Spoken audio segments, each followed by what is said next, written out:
पिथौरागढ़ के बेस अस्पताल के पास स्थित लिंठ्यूड़ा वार्ड की वन पंचायत भूमि में रात के अंधेरे में सैकड़ों पेड़ काटे जाने से क्षेत्र में रोष फैल गया है। घटना की जानकारी मिलते ही ग्रामीण मौके पर पहुंचे और विरोध प्रदर्शन किया। पूर्व दर्जा प्राप्त राज्य मंत्री एवं कांग्रेस के वरिष्ठ नेता एडवोकेट महेंद्र सिंह के नेतृत्व में ग्रामीणों ने एकजुट होकर वन विभाग के खिलाफ नारेबाजी की और दोषियों के खिलाफ कड़ी कार्रवाई की मांग की। प्रदर्शनकारियों का कहना है कि यदि समय रहते जांच नहीं की गई और जिम्मेदारों पर कार्रवाई नहीं हुई तो वे उग्र आंदोलन करने को मजबूर होंगे। वन भूमि पर इस तरह की अवैध गतिविधियों से न केवल पर्यावरण को नुकसान पहुंच रहा है बल्कि प्रशासन की कार्यप्रणाली पर भी सवाल उठ रहे हैं। ग्रामीणों ने मामले की निष्पक्ष जांच की मांग की है। देख रहे होंगे हजारों पेड़ कटे हुए हैं और इन पेड़ को काटने का अभी तक ये पता नहीं चला है क्यों काटे गए हैं। आप ये देख रहे हैं हमारे बुजुर्गों ने इस लुंठड़ा के सारे जितने भी हमारे सयाने थे उन्होंने इनको पौधों को लगाया। हमारी भी आधी उम्र हो चुकी है, हम लोगों ने इसको सींचा और हमारे गांव की जो महिलाएं इससे घास काटती थी, इन पेड़ों को बचाती थी। आज देख रहे हैं हजार पेड़ कट चुके हैं।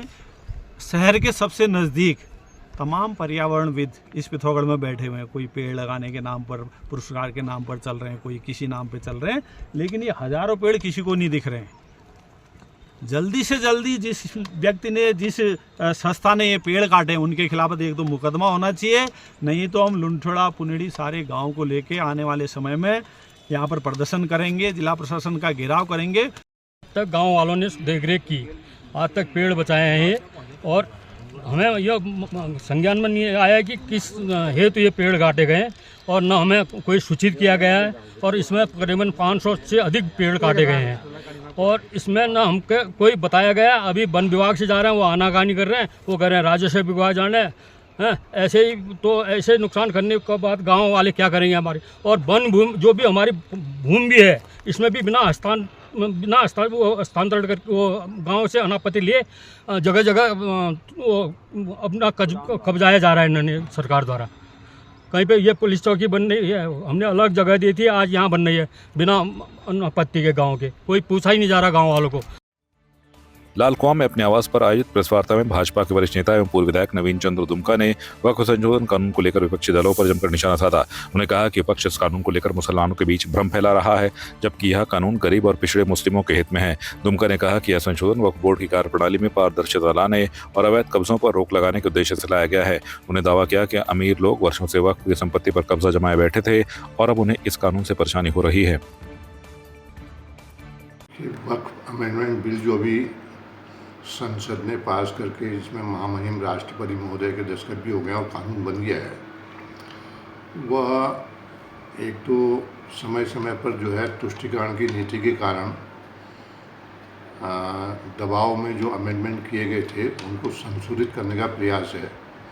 दूसरा सीधा प्रयास यह है कि जो खुदा के नाम पर खुदा को भेंट की हुई संपत्ति है उसका उपयोग पूर्ण रूप से उन मजलूमों, यतीमों, शिक्षण संस्थानों, मदरसों, मस्जिद या कब्रगाह या और भी जो इस टाइप के कार्यक्रम हैं उनके लिए हो और उसका लाभ पूरे का पूरा उन्हीं को मिले जिनके लिए वो वक्फ की गई है। इस व्यवस्था को इसमें बनाने का प्रयास किया गया है। जो बहुत सारे वक्फ के नाम पर अवैध सरकारी संपत्ति या दूसरी ऐसी संपत्तियां जो वक्फ से पहले, यहाँ तक कि कहीं जगह तो इस्लाम से भी पहले की हैं, उनसे भी तनाव से मुक्ति मिलेगी लोगों को। उधम सिंह नगर सिरौली कला को नगर पालिका का दर्जा मिलने पर क्षेत्रवासियों में उत्साह की लहर है। इस ऐतिहासिक निर्णय पर पूर्व विधायक राजेश शुक्ला ने प्रेस वार्ता कर मुख्यमंत्री पुष्कर सिंह धामी और भाजपा सरकार का आभार जताया। उन्होंने इसे क्षेत्र के विकास की दिशा में एक बड़ा कदम बताया। पूर्व विधायक राजेश शुक्ला ने कहा कि पूर्व में कांग्रेस और क्षेत्र विधायक ने सिरौला को किच्चा नगर पालिका में मिलाने का प्रयास किया था, लेकिन भाजपा सरकार ने सबका साथ सबका विकास नीति पर चलते हुए सिरौली को नगर पंचायत से नगर पालिका में परिवर्तित किया। इससे क्षेत्र को अब सीधे राज्य और केंद्र की योजनाओं का लाभ मिलेगा। उन्हें जनता से आगामी चुनाव में योग्य प्रतिनिधियों को चुनने की अपील की और कांग्रेस नेताओं से इस फैसले पर जनता से माफी मांगने की बात कही। बागेश्वर जिले की गरुड़ तहसील में गुलदार का आतंक लगातार बढ़ता जा रहा है। हाल ही में टीट बाजार में गुलदार के घुसने का वीडियो सोशल मीडिया पर वायरल हुआ था। अब इसी कड़ी में मेला डुंगरी के पास देर शाम गुलदार ने बाइक सवार 2 युवकों पर हमला कर दिया, जिससे दोनों गंभीर रूप से घायल हो गए। घायलों को प्राथमिक उपचार के लिए सामुदायिक स्वास्थ्य केंद्र बैजनाथ में भर्ती कराया गया, जहां इलाज के बाद उन्हें छुट्टी दे दी गई। स्थानीय लोगों में दहशत का माहौल है और ग्रामीणों ने वन विभाग से गुलदार के आतंक से निजात दिलाने तथा घायलों को उचित मुआवजा देने की मांग की है। ग्रामीणों का कहना है कि लगातार हो रही घटनाओं से आमजन का घर से बाहर निकलना मुश्किल हो गया है। लोगों ने वन विभाग से त्वरित कार्रवाई की मांग की है।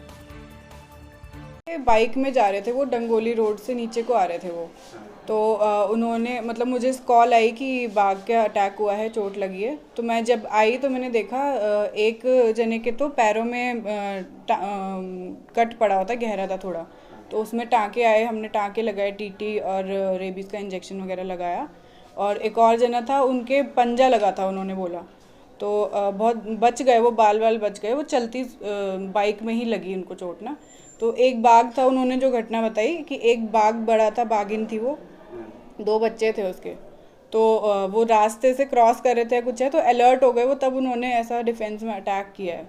तो ऐसा नहीं है कि उन दूर से झपटे या कुछ थे, रास्ते में ही जा रहे थे वो भी। घायलों की स्थिति सामान्य? तो घायलों की स्थिति सही थी, हाँ, बस वो उस टाइम उनको दर्द महसूस नहीं हुआ, वो थोड़ा सा उसमें थे, घबराए हुए थे, पर वो ठीक था, उनका टाँके वगैरह लग गए, हमने सब लिख दिया था, डॉक्यूमेंटेशन हो गई थी। हल्द्वानी महिला चिकित्सालय में लंबे समय से अधूरे पड़े भवन निर्माण कार्य का सांसद एवं पूर्व केंद्रीय मंत्री अजय भट्ट ने निरीक्षण किया। निरीक्षण के दौरान जब उन्होंने ईंटों की गुणवत्ता जांचने के लिए 2 ईंटों को टकराया तो ईंट टूटकर चूर-चूर हो गई। यह देख सांसद भट्ट नाराज होकर कार्यदायी संस्था को फटकार लगाई। पूर्व में 13.20 करोड़ रुपए की लागत से 6 प्राइवेट वार्ड व 48 जनरल वार्ड वाले भवन का निर्माण स्वीकृत हुआ था। पार्किंग की व्यवस्था के लिए 3 करोड़ रुपए का संशोधित प्रस्ताव भी तैयार किया गया, परंतु धनराशि जारी न होने से कार्य अटका हुआ था।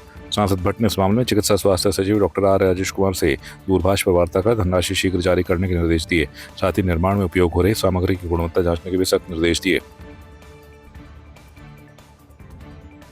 देखिए, लोगों की शिकायत आ रही थी कि लंबे समय से यहाँ काम चल रहा है, इससे ट्रैफिक में भी परेशानी हो रही है आने जाने में, और जो जिस सुविधा के लिए यहाँ इसे बनाया जा रहा था उस गति से काम नहीं हो रहा है। इसलिए मैं आज यहाँ देखने के लिए आया हूँ। सरकार का पैसा है, उसका सदुपयोग ठीक हो, ये इसके पीछे हमारा उद्देश्य है। काम चल रहा है, थोड़ा सा धन की कमी हुई है, क्योंकि जो पार्किंग बननी थी वो पार्किंग जो चौराहों को हमने चौड़ा किया है उससे करीब करीब 10 मीटर अंदर चले गई, उससे थोड़ा इसका मैप जो है गड़बड़ा गया, इसलिए पार्किंग को अब अंदर ही बना दिया है।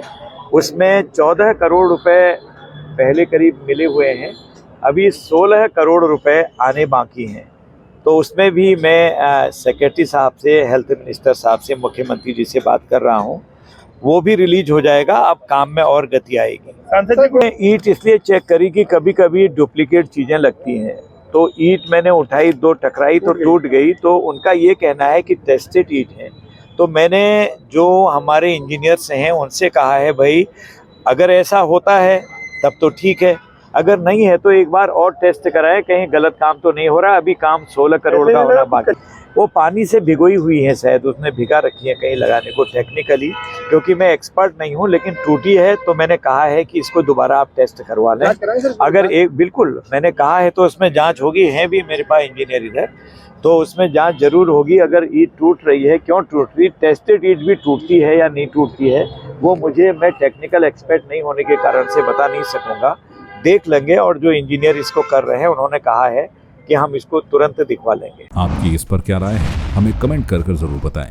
इसके साथ ही आप हमारे YouTube चैनल को सब्सक्राइब कीजिए। आप हमें Facebook, Instagram, Twitter पर फॉलो भी कर सकते हैं, और संवाद 365 के साथ एक क्लिक में जुड़ने के लिए डाउनलोड कीजिए संवाद 365 ऐप।